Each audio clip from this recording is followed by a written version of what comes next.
10 लोक असले तरी जातो, 10 लाख असले तरी जातो. मला नका तुला द्या. मला असं वाटतं की हे प्रश्न फक्त कोल्हापूरला कमी समाज मराठा आला म्हणून दिसतील असा माझा अंदाज आहे. 5,000 तासनात 10,000 असून ते 15,000 सुटायचे जेवढे असते. टीका करत असताना यापूर्वी विचार करून टीका करत होते, पण अनेक आता आमदार खासदार जे आहेत ते थेट तुमच्यावर टीका करतात, कारण तुम्ही निवडणूक लढवणार आणि ह्यांना पाडा त्यांना पाडा अशा भाषा वापरतात. नाही हो, मी तुमच्याही प्रश्नाचं उत्तर देतो. कपड्यापर्यंत नाही, त्यांची तर पाठपुरी दोन्ही, त्यांची काळजी नका करू तुम्ही. इथं जे 10-20 हजार काय असतील, 5,000 कालचं, त्याच्यावरती बहुतेक जास्त प्रश्नाचं हे झालंय. इथं 2-2, 4-4 संकट आहेत. पुराचं संकट आहे कोल्हापूरला. आत्ताच भोसले साहेबांचं ते मैदान नाट्यगृह सुद्धा चढालंय. तिथं काही मेसेज गेले असतील असा माझा एक अंदाज आहे. नसता कागद हातकणंगले पन्हाळा चांगली ताकद आहे आमची. आणि एवढे होते एवढे पाडायला लय झाले. यांना उभाच करत म्हणून असं थोडंच आहे, पाडायला लय झाले. मराठ्यांची शक्ती पुन्हा एकदा मी कोल्हापूरला दाखवतो. कोणाला बघायचे ना, मी येतो तुमच्याकडे सुद्धा, तिथंच येतंय ते माझ्या लक्षात यायला लागलं याच्यात. कारण मी आता रोज महाराष्ट्रात फिरतोय. कोल्हापुरात मराठे काय असते तर मराठ्यांची ताकद काय असते, कोण कोण वळवळ करताय ना रात्री बसून त्याला उत्तर देणारे निवडणुकीच्या आत कोल्हापूरला एवढी सभा घेणार की ती सभा बघा मराठ्यांची कशी होती. मग बोल म्हणा तू काही संकट बघायला लागते. आता तुमचा प्रश्न होता की राजकारणी माझ्यावरती बोलायला लागले. तुमची अगोदरची भाषा आरक्षणाची होती आणि आता राजकारणाची. मी आजही म्हणतोय रोज मीडियाच्या बांधवांना की मला राजकारणात जायचं नाही, माझ्या समाजाला सुद्धा जायचं नाही. आमच्या आहेत त्या मागण्या द्या, हे मी पहिल्या दिवसापासून सांगतोय. 11.5 महिने झाले तेच म्हणतोय. आणि आजही या राजा शाहू महाराजांच्या नगरीतून मी जाहीर सरकारला आवाहन करतो की आमच्या मागण्या द्या. आम्हाला राजकारणात जायचं नाही, मला नाही, माझ्या समाजाला नाही. पण नाही दिलं तर आमचा पर्याय काय? काय पर्याय आमच्या पुढं? काय चुकी आमची? विरोधी पक्ष असो नाही तर सत्ताधारी असो, काय चुकी? तिथं नाही जावं तर कुठं जावा? तुम्ही सत्तेत जाण्यासाठी आरक्षण मिळेल म्हणताय, सत्तेत गेल्याशिवाय आरक्षण मिळणार नाही. विधानसभेसाठी काय नियोजन पुढे केलंय? आपण अर्ज वगैरे मागवले, लोकांची चाचणी सुरू केली. 29 तारखेला सगळा निर्णय होणार आहे. चाचपणी सुरू केलेले तर 1.5 महिना होऊन गेलाय. आम्ही सगळ्या मतदारसंघात लोक सुद्धा पाठवलेले. आमचंही काम सुरू आहे. आम्हाला माहिती आहे आम्ही कुठं येणार आहेत, कुठं पाडणार आहेत. आम्ही बी सगळ्या तयारीला. किती मतदारसंघात तुम्हाला आता उमेदवार मिळाले जसे तुम्हाला प्रभावी वाटतील असे? 20 ऑगस्टला फायनल होईल. आता तुम्ही चाचपणी केली 1.5 महिन्यात तुम्हाला हाताला काय लागलंय का? लागलेलं आहे, पण सगळं सांगितलं माफच का होईल ना. त्यामुळं आम्ही 20ला ते आमचं फायनल आम्हाला कळलं आपण महाराष्ट्रात किती निवडून आणू शकतो आणि किती पाडू शकतो. मग आम्ही काय ठिकाणी निवडून येणार ठिकाणी निवडून आणू आणि ज्या ठिकाणी पाडणार आहेत, जे आम्हाला सहकार्य करतील करणार नाहीत त्यांना पाडू. तुमच्या हाताला काय लागले तिथं ओबीसी समाजातले काय नेते किंवा कार्यकर्ते आहेत का? खूप आहेत. त्यांना वाटतंय गोरगरिबाची सत्ता आत्ताच येऊ शकते. कारण मराठी पूर्ण ताकदीने एक वाढलेले, पूर्ण ताकदीनं. कारण मी कोल्हापूरचं सुद्धा काल बघितलं. पेठ वडगावच्या पाठीमागचे 10-12 गावं, पेठ वडगाव असेल, आष्टा असेल, इथं जे होते त्यांच्यापेक्षा 20 पट तिकडे होते. मीडियाच्या बांधवांनी बघितले. याचा अर्थ कोल्हापूर जिल्ह्यातलं मराठ्यांचं प्रेम कमी नाहीये. ते मला येऊन भेटले. जिथं रात्री काल सभेला इतके होते तितके त्याच्यापेक्षा जास्त मला इथं हॉटेलवर भेटले मराठा बांधव. प्रेम लोकांचं कमी होऊ शकत नाही. मला खचवायचा जरी काही प्रयत्न केला तरी मी खचू शकत नाही. आणि मराठी एक येत नाहीत किंवा साथ देत नाहीत असं किती हिनवलं तरी हे आंदोलन मराठ्यांना न्याय देण्यासाठी 10 मराठी असले तरी मनोज जरांगे माग सरकू शकत नाही. सगळ्यांच्या छाताडावर नाचून आरक्षण ओबीसीतून मी घेणार आणि हा दावरा सुद्धा पुरा कडीला लागणार. टोटल मराठी उलट इथून पुढे ताकद दाखवून देतील आता की मराठी काय असते. आरक्षणासाठी सगळ्या पक्षांनी आपली भूमिका जाहीर करा असं तुम्ही सारखं आव्हान करताय. पण आता महाविकास आघाडी, महायुती आघाडी सगळ्या पक्षांनी आपापल्या यात्रा सुरू केलेल्या आहेत निवडणुकीसाठी. पण अजूनही कुणी आरक्षणाचा प्रश्न हाती घेतला दिसत नाही. उलट त्याला पक्षीय राजकारणाचं स्वरूप दिलेलं आहे. याकडे कसं बघता? त्यांच्या स्वतःसाठी रॅली यात्रा, त्यांच्या स्वतःसाठी. त्याला पक्ष मोठा करायचा, नेता मोठा करायचा. मला माझी जात आणि माझ्या जातीचे पोरं मोठे करायचे, त्याच्यासाठी माझी यात्रा आहे, राजकारणासाठी नाही. शेवटी समाज ओळखतो. आता मराठ्यांनी बी ठरवले नाही जायचं कोणाच्या कार्यक्रमाला. आम्ही महाराष्ट्रभर सगळे मराठी एक आहेत. तुम्ही 29 ऑगस्टला बघा मराठा काय असतो, आणि ज्याला वाटतंय मराठा साथ देत नाही, फुटत नाही, त्याला म्हणा अंतरवलती 29ला तुला दाखवतो मराठा काय असतो. मनोज जरांगे पाटील यापुढे जेवढ्या मराठा सीट्स समाज उभ्या कुठल्याही करतील, कार्यक्रमाला मनोज जरांगे जाणार पाटील जेवढ्या सीट्स उभ्या करतील तेवढ्याच आम्ही करू, तुम्ही जेवढ्या सीट्स पाडतील तेवढ्याच आम्ही सीट्स पाडू, अशा पद्धतीने आता ओबीसीचे नेते जाहीरपणे भाषणामध्ये बोलत आहेत. त्यामुळे तुम्हाला असं वाटत नाही का की दोन समाजामध्ये राजकीय लोक आपली पोळी वाजून घेत आहेत? आता त्या मी म्हणतो त्यांना पाडायचं आणि ते म्हणते त्यांना पाडायचं, त्यांची पोळी कुठं भाजन मग? त्यांची पोळी भाजन कुठं मग? आता आम्ही त्यांनाच पाडणार आहे, ते त्यांनाच पाडणार आहे. राजकारणाची पोळी भाजायचीच कुठे? भाजली तर दोघांची भाजन आमची मग. आपण ओबीसी मागणी मागितली आहे, तर गावातला नावी आहे, पानारे आहे, सुतार आहे, त्याला असं वाटतं की राजकीय ओबीसी जर आरक्षण दिलं तर आम्ही भविष्यात कधीच राजकीय म्हणजे पद भोगू शकणार नाही, कारण त्या ओबीसी मध्ये मराठा आहे ना, त्यांचा आरक्षणाचा किंवा राजकीय आरक्षणाचा काय प्रश्न? तुम्ही आता ज्या बांधवांचं नाव सांगितलं, आमच्यामुळे त्यांना धोका होतोय असं जर म्हणणं आहे, तर त्यांना इथून मागे किती फायदा झाला ते तरी सांगा. ओबीसीतल्या मोठ्या जातीने त्यांना किती फायदा होऊ दिला आतापर्यंत? काहीच नाही, 0%. आतापर्यंत तर होऊनच दिला नाही ना. आमचा धोका का? ज्या बांधवांच्या जातीचा उल्लेख केला, ज्या ओबीसीतल्या मोठ्या जाती आहेत त्यांनीच त्यांना आतापर्यंत काहीच फायदा होऊ दिलेला नाही. म्हणून तर 12 बलुतेदार मायक्रो ओबीसीचं म्हणणं आहे आमचा वेगळा प्रवर्ग करा. कशासाठी म्हणणं आहे? तीच वेगळा प्रवर्ग करा म्हणून मी मागणी घेतली. आतापर्यंत देशात नाही मायक्रो ओबीसीची कोणी मागणी घेतली. त्यांना मोठ्या जाती ओबीसीतल्या खाऊ देत नाहीत, म्हणून मीच उलट त्यांच्या बाजूला बोलतोय ना. भाजपचे काही लोक म्हणतात की तुम्ही शरद पवार उद्धव ठाकरेंवर काही बोलत नाही, वारंवार भाजपच्या नेत्यांवर वेगवेगळे आपण आरोप करताय, एकेरी भाषेत वगैरे उल्लेख सुरू असतो, या संदर्भात आपण काय सांगा? यांच्यासारखे ते गटत तर नाही ना पडी, यांच्यासारखे ते बोलत तर नाही आरक्षणाच्या विरोधात. हे सत्तेत असून टोळ्या तयार करतात. सत्तेत असून आमच्या विरुद्ध, माझ्या विरुद्ध षडयंत्र उभा केलंय. सत्तेत असून सापळा रचलाय. आमचे लोक फोडून त्यांना पत्रकार परिषदा घ्यायला लावायला लागले.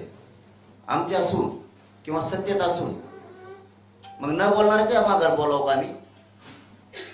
मी माझी पद्धत नाही सोडत. मग ते कोणत्या पक्षाचा असो, ते कोणत्या जाती असो, मराठा आरक्षणाच्या विरोधात बोलला मी त्याला सोडत नाही. मग ते कोणी असो, न बोलणारा बोलत बोलू. मराठा ओबीसी चा प्रश्न आता सगळा आपल्याला माहित आहे पूर्णपणे. आता आणखी एक असा प्रस्ताव पुढे आलाय की ओबीसी मधील ज्या काही प्रगत घटक आहेत, प्रगत जाती उपजाती आहेत, त्या प्रगत जाती उपजाती बाजूला करून त्यातून मराठा समाजाला आरक्षण द्यावं, म्हणजे सगळ्यांच्या मर्यादा वगैरे कायदेशीर बाबी टिकून राहतील. हा प्रस्ताव तुम्हाला मान्य आहे का, किंवा हे शक्य आहे का? नाही, मान्य असणं नसण्याचं मी नाही ठरवणार. परंतु जी 60% लोकसंख्या छगन भुजबळ दाखवत आहेत ओबीसी, त्यात पूर्वीपासून मराठा सहित, त्याच्यामुळे कोणाला काढायची गरज नाही, कोणाला हकलायची पण गरज नाहीये. मराठा समाज पहिल्यापासूनच ओबीसी आरक्षण आहे. आता ज्यावेळेस ओबीसीची यादी झाली त्यावेळेस 83 क्रमांकाला कुणबी, बाकीच्या जाती ज्यावेळेस घातल्या, आता 350-400 जाती ओबीसी झाल्या, त्या पोट जाती उपजाती म्हणून घातल्या. मग मराठ्याची पोट जात कुणबी होतीच, कारण आमचा व्यवसाय एकच आहे आणि व्यवसायाच्या आधारावरती आरक्षण दिलं गेलंय. त्यामुळं वाढायचा, कमी व्हायची गरज नाहीये. फक्त आकडा फुगून सांगितला जातो ओबीसी नेत्यांकडून. म्हणून गोर गरीब ओबीसी गैरसमज पसरतो की मराठ्यांमुळे धक्का लागतोय की काय. मराठा पूर्वीपासूनच तिथं आहे, आज नवीन नाहीये. तसे पुरावे सुद्धा आहे. त्यामुळे धक्का लागण्याचा प्रश्न नाही. मराठा ओबीसी फक्त गोर गरीब ओबीसीने समजून घेणं गरजेचं आहे की मराठा पूर्वीपासून ओबीसी आरक्षण आहे. मनोज जरांगे पाटील याचा माणूस आहे, त्याचा माणूस आहे, अशी प्रत्यक्ष तुमच्यावर टीका होते. तर दुसरीकडे तुम्ही राजकीय भाषा देखील बोलू लागलात. विधानसभा निवडणुकीला उमेदवार उभे करण्यापर्यंत तुमची विधानं आहेत. याकडे एकूण कसं बघताय आणि या सगळ्या गोष्टीत तुमचा फायदा नेमका कोणाला होणार याचा काही विचार केलाय? आता आम्हालाच होणार.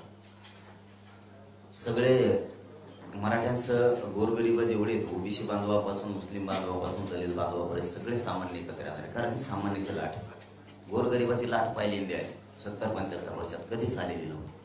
ही लाट गोरगरिबांच्याच कामाला येणार आहे. आणि माझ्याबद्दल बोलावं तर मला सगळ्या पक्षांचे नेत्याचे नावं लावले. याचा माणूस येते, त्याचा माणूस, कोणालाच मी सापडत नाही. आणि साधं सोपं नसतं साहेब, एवढ्या मोठ्या समाजाच्या आंदोलनाचा मुद्दा हातात घेणं आणि राज्यभर काम करणं. कोणाची जर शक्ती मागं बसली ना, काम करता येत नाही. कारण कोणी जर आपल्याला पाठबळ दिलं, ती बस म्हणलं बसायला लागतं, उठ म्हणलं उठायला लागतं. एवढं सोपं नाहीये. इथं टप्पर सुद्धा नाही. विरोधी पक्ष असो नाही तर सत्ताधारी असो, आंदोलन थांबवा म्हणायची किंवा बंद करायचे असतात देशातलं, म्हणजे मला माहित नाही पण माझं व्यक्तिगत मत आहे, देशातलं हे पहिलं आंदोलन असेल की सातत्यानं सलग 1 वर्ष चाललंय, हे पहिलं आंदोलन असेल. आणि टेम्पो आंदोलनाचा तेवढाच आहे, लाखात संख्या आहे, आजही कमी झालेली नाही. हे पहिलं आंदोलन असेल, कुणी पाठीमागं असतं हे शक्य नव्हतं. मनोज जरांगे पाटील राज्यभर आता दौरा करतायत, विधानसभा निवडणुका समोर आहेत. ज्या ज्या ठिकाणी मनोज जरांगे पाटील जात आहेत त्या ठिकाणी पोलिसांच्या गोपनीय यंत्रणा मनोज जरांगे पाटलांना कोण हातभार लावतंय, कोण पैसा पुरवतोय याचा शोध घेतायत. त्याबद्दल तुम्ही काय सांगा? लागणारच नाही, माझ्याकडे या म्हणा, मीच सांगत होतो मला इकडे तिकडे येतोच तर कोण येईन काय.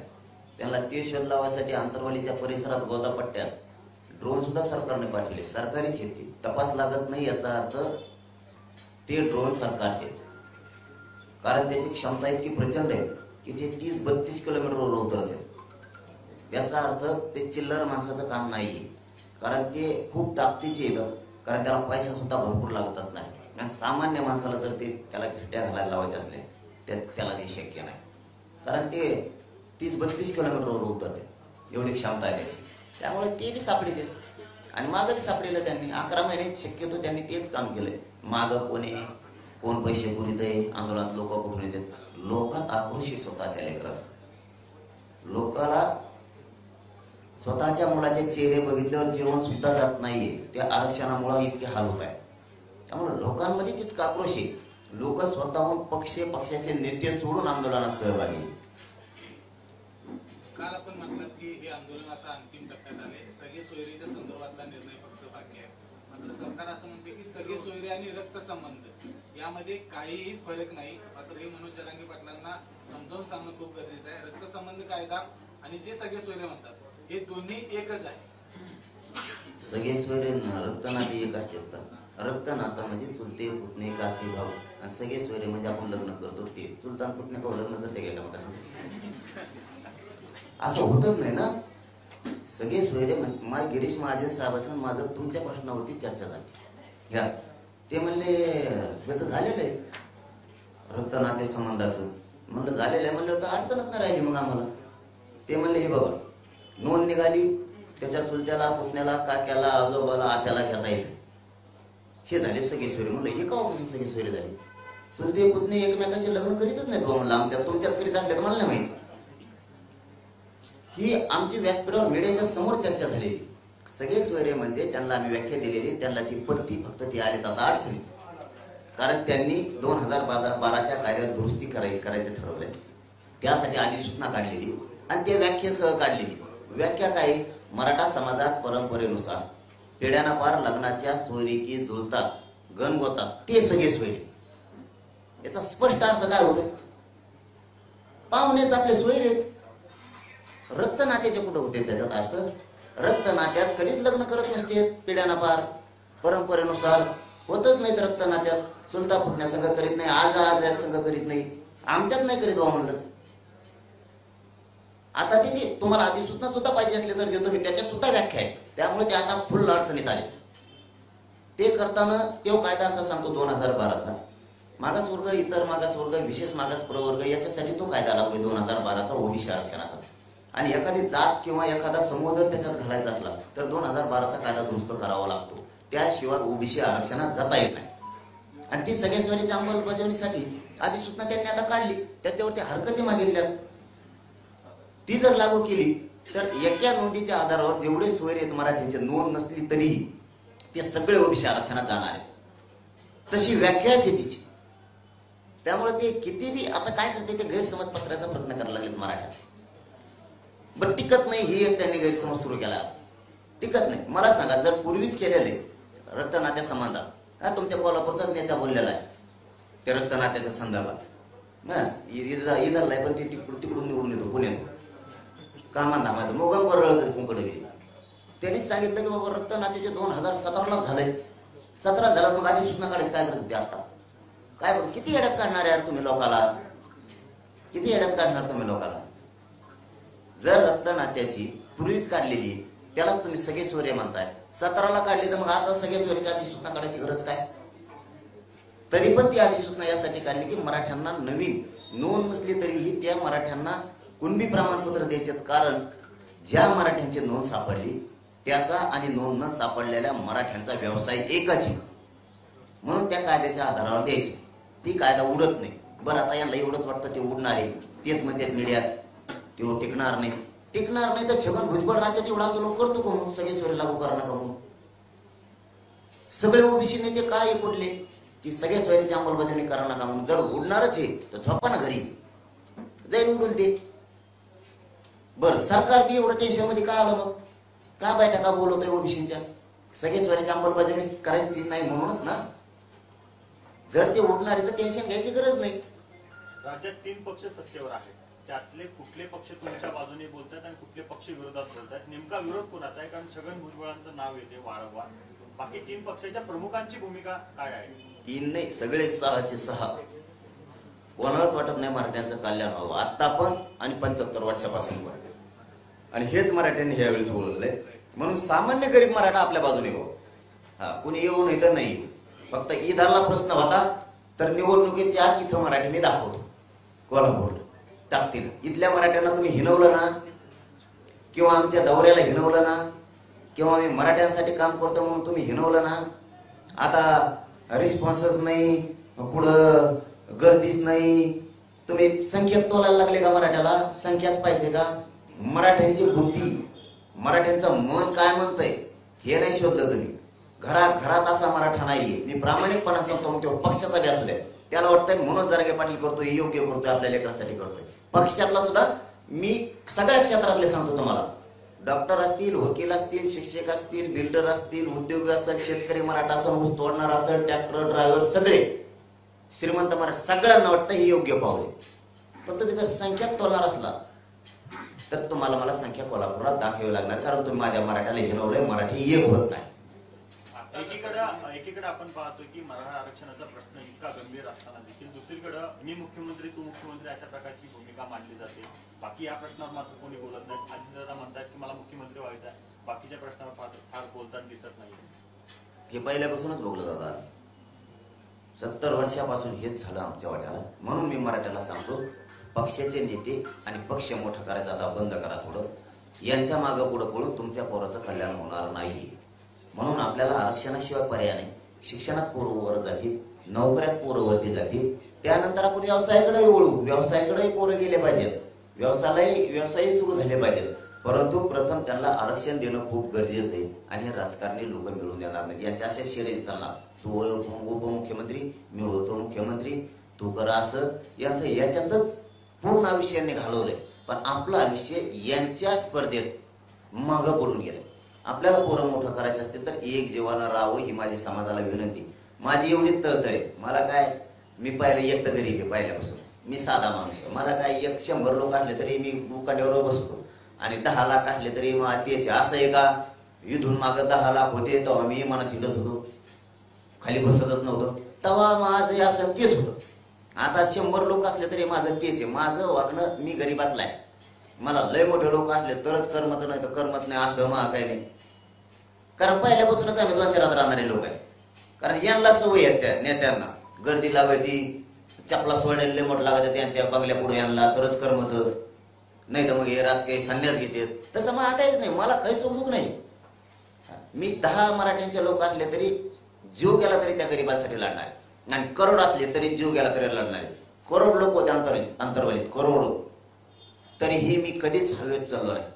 मी माझे पाय जमिनीवर ठेवलेले. मी आता खूप प्रसिद्धीला आलो म्हणून मी काय आणखीन बी वेगळं जेवत नाही. महाचे जेवायचं तेच जेवतो. म्हणजे मी भापीत जगत नाही, कधीच मस्तीत कधीच जगत नाही. मला करोड लोक असले तरी मी त्यांच्याच न्यायासाठी लढणार, आणि फक्त 10 बी असले तरी मी मागे सरकणार नाही.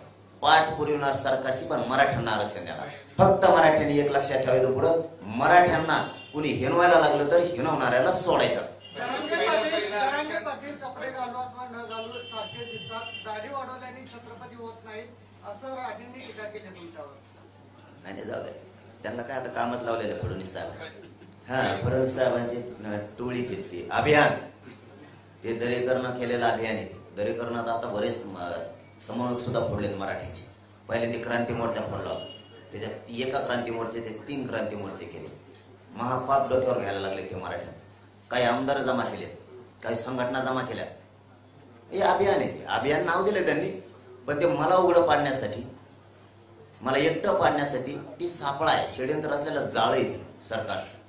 मी गुदत नाही जाळ्यात, मेलाय पक्का आहे, काळजी करू नका मला. फक्त मराठ्यांना विनंती आहे, एकजुटीनं राहा, तरच तुमच्या पुढच्या पिढ्यांचं चांगलं होणार आहे, कल्याण होणार आहे. नसता मी तर लढणारच आहे, पण तुमच्या लेकराचं तुमच्या हातानं मराठ्यांनी वाटोळ करू नका, ही माझी मराठा समाजाला विनंती आहे. पहिलं आरक्षण कोल्हापूर जिल्ह्यातल्या विशाळगडावर 1 महिन्यापूर्वी जो हिंसाचार झाला, पोलिसांच्या भूमिकेवरती प्रश्नचिन्ह निर्माण होते.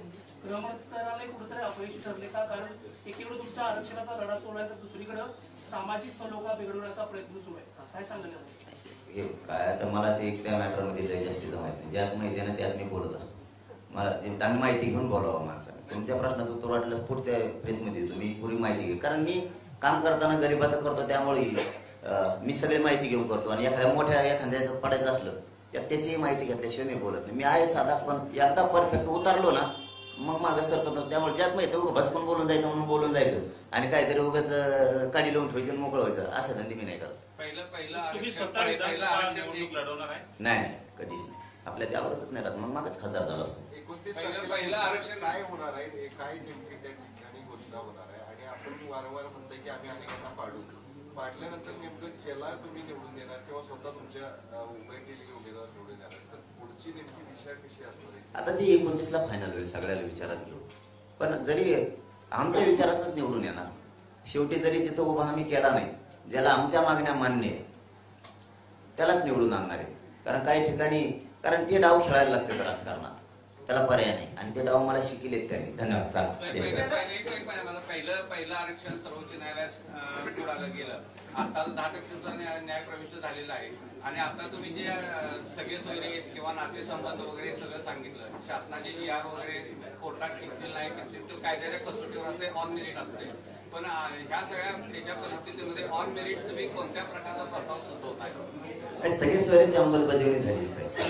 आणि मराठा आणि कुणबी एकच आहे, कारण 83 क्रमांकाला ओबीसी यादीवरतीच आहे, कारण दोघांचा व्यवसाय सारखाच आहे. कारण तसं म्हणून मराठा आणि कुणबी त्याच्यामध्ये उल्लेख.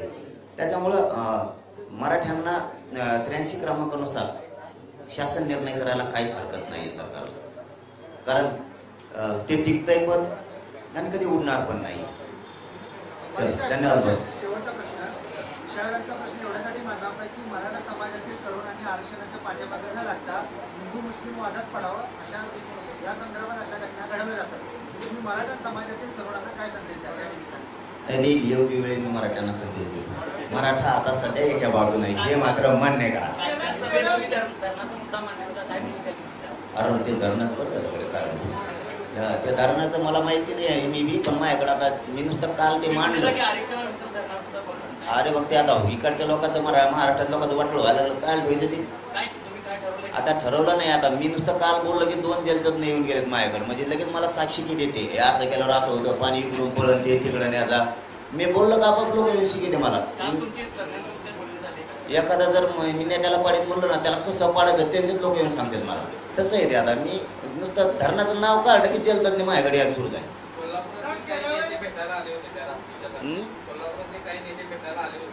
नाही, माझी तब्येत खराब होती त्यामुळे मी झोपलो होतो, कारण माझी कमरात चमकाने आज शरीरात खूप हाल आहे. वारंवार बिघडते, वारंवार हॉस्पिटलाइज व्हायला लागतं. अशा परिस्थितीत तुम्ही म्हणता की मी लढणार, पण जर तब्येतच साथ दिली नाही तर मराठी कोणाकडे बघून या सगळ्या निवडणुकीच्या रिंगणात उतरणार, कारण तुम्ही तब्येतीकडे लक्ष देत नाही, अशा प्रकारची भूमिका. मी खरंच सांगतो तुम्हाला, शेवटी माझ्यासाठी माझा समाज लय महत्वाचा. समाजाचे पोरांचे हाल खऱ्याने सांगतो मी काय राजकारणी नाही किंवा बिगडी नाही बोलायचं म्हणून बोलायचं, मला ते सहनच होत नाही. जर एखाद्या शहरात मुली शिकतात किंवा मुलं शिकतात, त्यांचा जर फोन आला ना, असं असं झालं दादा आम्हाला, इतकं वाईट वाटतं ना. वाटतं आपण असून काहीच उपयोग नाही यार, आपण मराठा स्वतःला म्हणून घेतो, काहीच उपयोग नाही. आपण त्या पोरांना ॲडमिशनला अडचण यायला लागली, नोकरी ते टक्क्यावर उठलं, त्याला हॉस्टेलच मिळालं नाही, त्याला इंजिनिअरिंगला ॲडमिशन मिळालं नाही, त्याला MBBSलाच ॲडमिशन मिळालं नाही. हे खूप इतकं मनाला लागतं ना की आपल्या जातीनं नेमकं काय पाप केलं असं की त्याला साधं आरक्षण नसल्यामुळे त्याला इतके हाल भोगायला लागतात. गोरगरिबांचे आईबाप कष्ट करून पोरं शिकवते आणि ते लेकराचे इतके हाल होते. मला इतकं वाईट वाटतं, म्हणून मी माझ्या शरीराची चिंताच नाही करत. वाटतंय आपण मरू दे, मेलं तरी हरकत नाही. आपल्या समाजाला हिनवलं जातं, मराठ्यांना नाव ठेवलं जातं. नुसतं कालचंच प्रकरण बघा तुम्ही, इतकं हिनवलं जातं की लगेच उलसिक मराठ्याची काही चूक झाली की सावधच तिकडून लांडगे असल्यासारखे लगेच तुटूनच पडते. एक चूक उलसिक झाली, आमच्याकडून एखादा फुटला बी लगेच त्याला त्याच्या बाजूने घेते. आमच्याकडून एखादा नसला रुसला तरी त्याला रुसवायला लावतात.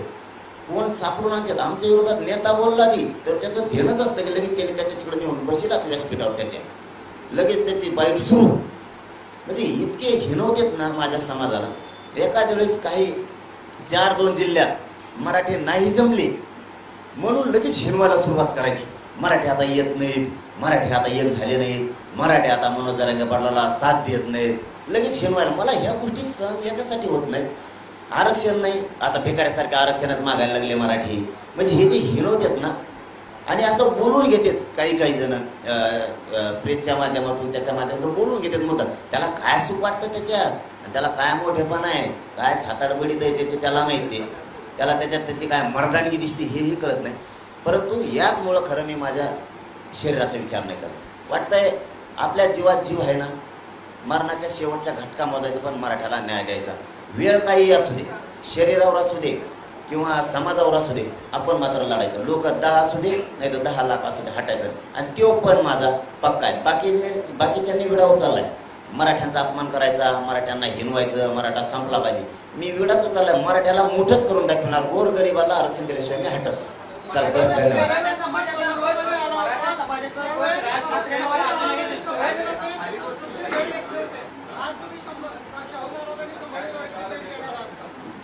नाही आता आम्ही निघालो दुसऱ्या वेळेस. चला धन्यवाद. आणि मी प्रत्येक वेळेस सांगितलंय आणि मी नाही ते काय मला बाकीचं नाही माहिती, परंतु मी पहिल्याच दिवशी सांगितलं की अडवायची गरज नाही. कोणी अडवू नका, राज्यात आपलं आंदोलन सुरू नाही. उगाच अडवू नका, काही गरज नाही. मराठ्यांनी अडवायचं ठरवलं, जाब विचारायचं ठरवलं तर मुंबईत जाऊन मराठा यांच्या गचुऱ्या धरून जाब विचारू शकतो, एवढी क्षमता मराठ्याची. आणि ते तुम्हाला दिसल. आता बऱ्याच जणाला मराठ्यांची ताकद कमी झाली का काय, मराठ्यांना पाठिंबा आहे का नाही काय, ते मुंबईत बी जाणार आहेत. आम्ही तिथे बी ये म्हणा, तुला दाखवतो तिथं मुंबईत सुद्धा किती मराठी. चलो धन्यवाद.